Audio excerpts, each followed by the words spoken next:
Welcome back to Broncos and Parts Garage. My name's Chris. If you're new to the channel, please stick around to the end. You'll see additional links for content we've already created and uploaded. It's been a few months since I made a video. I've had some health issues, but I'm back. We had some personnel issues. We solved that, and we're ready to go. One thing I want to remind you is that the tools we use, the products we use, we're not sponsored, but you can find a link for all of them in the video description. You just need to click on the title or the description. It'll drop down, and you'll see all the links or chapters if you want to jump to a certain segment. And that goes for all the videos I've made. So let's get into this. A common problem with these old Ford trucks and old Ford Broncos is a broken door handle. Guys will break them, they'll replace them, they'll break them again. They'll upgrade to like billet aluminum ones that are really expensive. They'll also put these cheap Amazon steel ones on. Again, I'll put links in the description below for these handles. But it's not the problem of the handle. It's actually the body of the door getting fatigued and this metal flexing. That way this handle and the lever in here isn't applying enough torque to the cable to open your door. So you keep pulling harder and harder, keep breaking handles. As you can see, this one has a lot of play. This 11mm bolt in here is tight, but you can see everything's flexing in here. So what we're gonna do is put this door handle reinforcement plate in. We'll go step by step, removing this, installing the plate, pop riveting it into place. When this is installed, this will be rock solid. You won't have this play anymore. I'm not gonna show a video of me taking off the door panel. I'll put a link in the description below for that, as I've made this video before, so I don't wanna waste any more time. But let me get some tools and we'll get started. The first thing you'll want to do is remove your grab handle.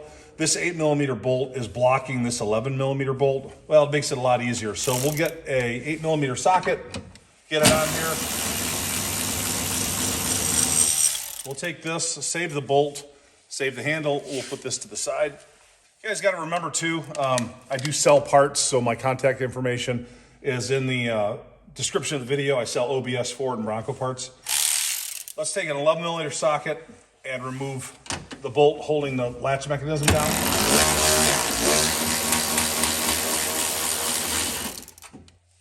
Set this down.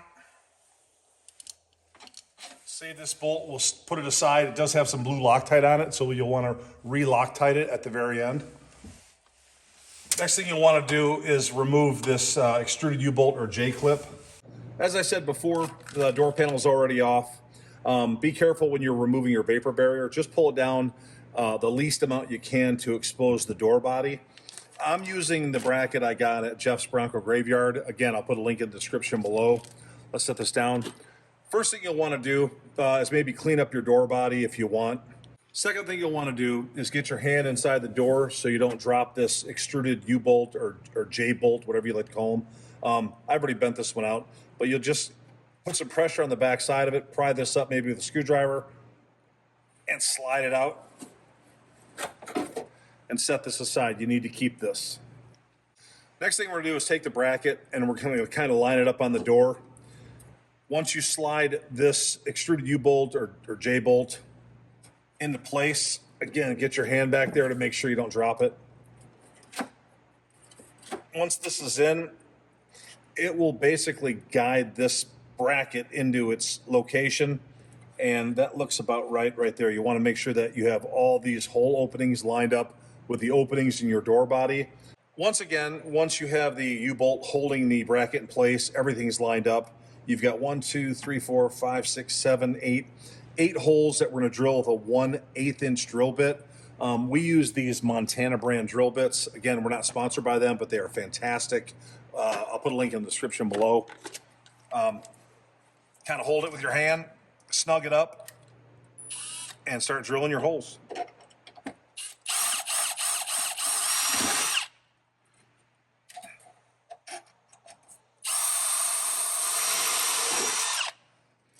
I'm going to drill 2 right now. I'm going to put 2 rivets in, and then I'll do the rest of them. That way I can kind of hold it in place. I don't have to worry about it moving around.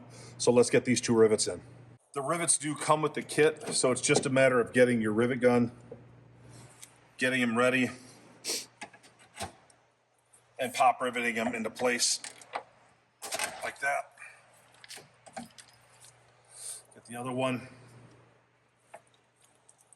Very simple.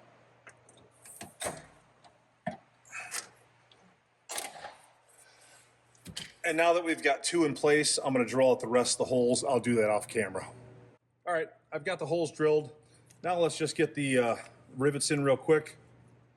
I'll speed this film up.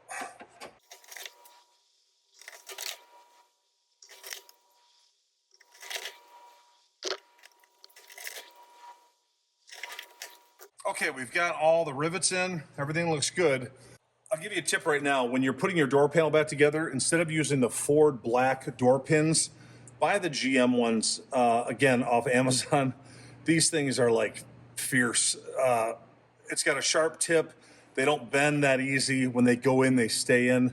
They're a lot more rigid, because sometimes if you don't find these holes when you're putting your door panel on, the push pins just bend to the side, then your door panel vibrates and smacks and wobbles when you close it. These GM ones are just fantastic. It's the only thing I use in my door panels. All right, let's get back to this. The next thing you'll want to do is grab your 11mm bolt, your 11mm socket, to bolt the latch mechanism back to the door body. You'll want to take this, line this tab up, slide it in that hole. Make sure you got everything lined up, just like that.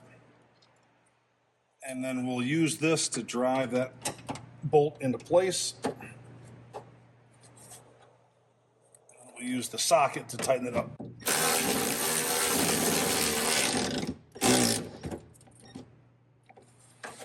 Once we've got that tightened, next thing you'll want to do is grab your 8mm socket.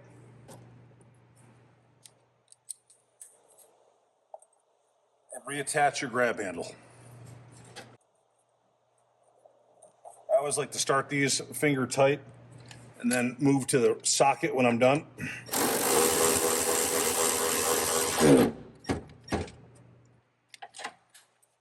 Now, to give you an idea how this works, we can grab the handle, and as you can see, there's no up and down movement. There's no lateral movement.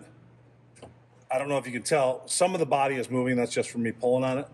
But hopefully you can see the improvement in that body. That door will open every time, and unless you're the Hulk and you really reef on this thing, it'll never break again. Thanks for sticking around till the end of the video. These trucks are, 27 plus years old. It's a no-brainer. Most of this metal's fatigued. It's inexpensive. It works. You're never going to get locked inside your car because the handle broke. I'm just kidding. They do make it for the passenger side. That doesn't get used as much, but on some vehicles, they fatigue. The sheet metal fatigues the same amount. If you like this video, check out my other videos. Please like, subscribe, hit share, hit the notification bell. I can keep doing this if you keep watching. We'll see you next time.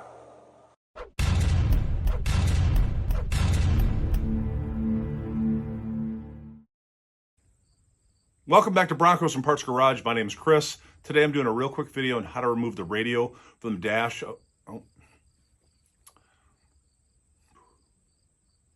Welcome back to Broncos and Parts Garage. My name is Chris.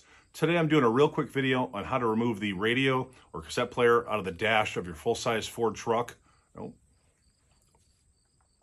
Welcome back to Broncos and Parts Garage. My name's Chris. Today I'm doing a real quick video on how to remove the radio from your full-size Ford.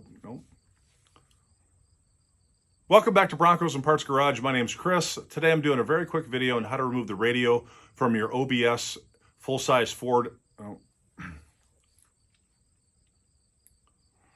Welcome back to Broncos and Parts Garage. My name's Chris. Today I'm doing a very quick Welcome back to Broncos and Parts Garage. My name's Chris. Today I'm doing a very quick video on how to remove the radio from your full-size Ford Bronco or OBS Ford truck. You're going to need 2 of these U-shaped clips.